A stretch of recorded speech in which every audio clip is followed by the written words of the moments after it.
Hello students, এখন আলোচনা করব সংখ্যালঘু সম্প্রদায়। এই সংখ্যালঘু সম্প্রদায়ের সংজ্ঞা এবং সংখ্যালঘু সম্প্রদায়ের সমস্যা সম্পর্কে আলোচনা করব। প্রথমে আলোচনা করি সংখ্যালঘু সম্প্রদায়ের সংজ্ঞা।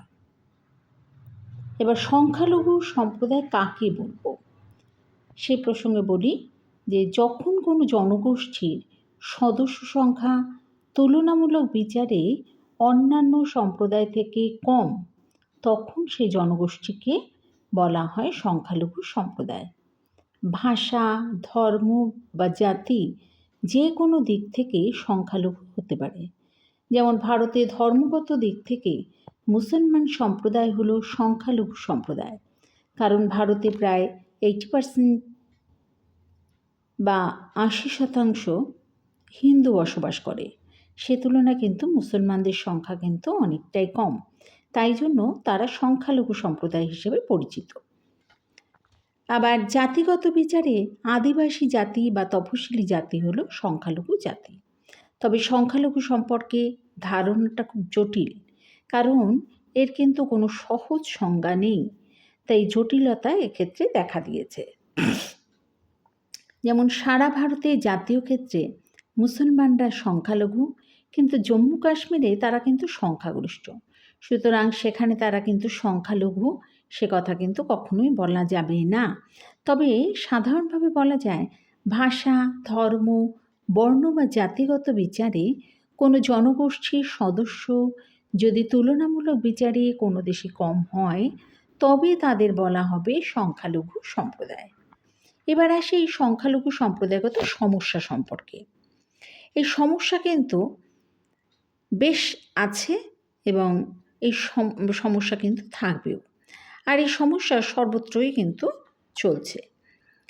তাই এই সমস্যা থাকাটা কোনো সমস্যাই নয়, কিন্তু যখন তাদের মধ্যে কোনো কারণে ক্ষোভ জন্মায় এবং তার থেকে বিচ্ছিন্নতাবাদ জন্ম নেয়, তখনই কিন্তু সেই সমস্যাটি খুব পরিমাণে হয়ে দাঁড়ায়।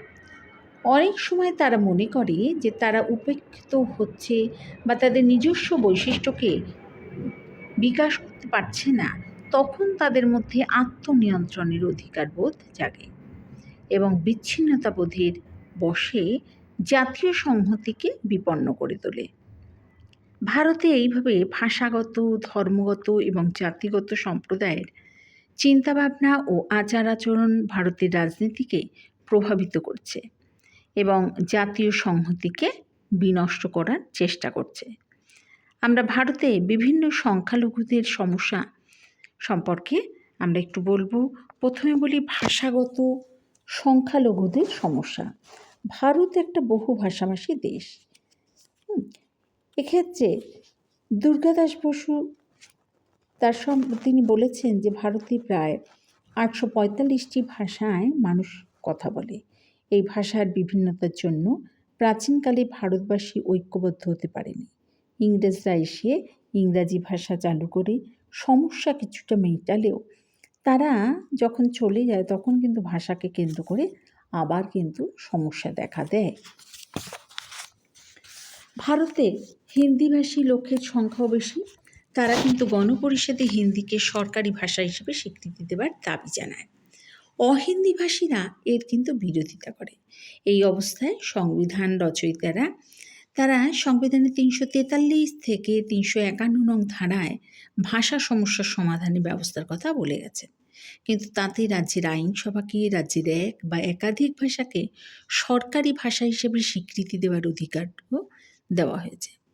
শুধু তাই নয়, সংখ্যালঘু সম্প্রদায়ের শিশুরা যাতে মাতৃভাষায় শিক্ষা পেতে পারে তার জন্য সংবিধানেও বলা হয়েছে। তাছাড়া সংখ্যালঘুরা যাতে তাদের ভাষার সংরক্ষণ করতে পারে তার জন্যও ভাষা কমিশন গঠনের ব্যবস্থা আছে। কিন্তু তবুও ভারতে ভাষা সমস্যার কিন্তু সমাধান হয়নি। সংখ্যালঘুরা নিজেদের ভাষা সংরক্ষণের জন্য মাঝে মাঝে বিক্ষোভ করেছে। ভাষার সঙ্গে রাজনীতি কিন্তু জড়িয়ে পড়েছে। ভাষা রাজনীতিকে প্রভাবিত করছে, আবার রাজনীতি ভাষাকে নিজের স্বার্থে কিন্তু ব্যবহার করছে। এতে কিন্তু জাতীয় সংহতি নষ্ট হচ্ছে।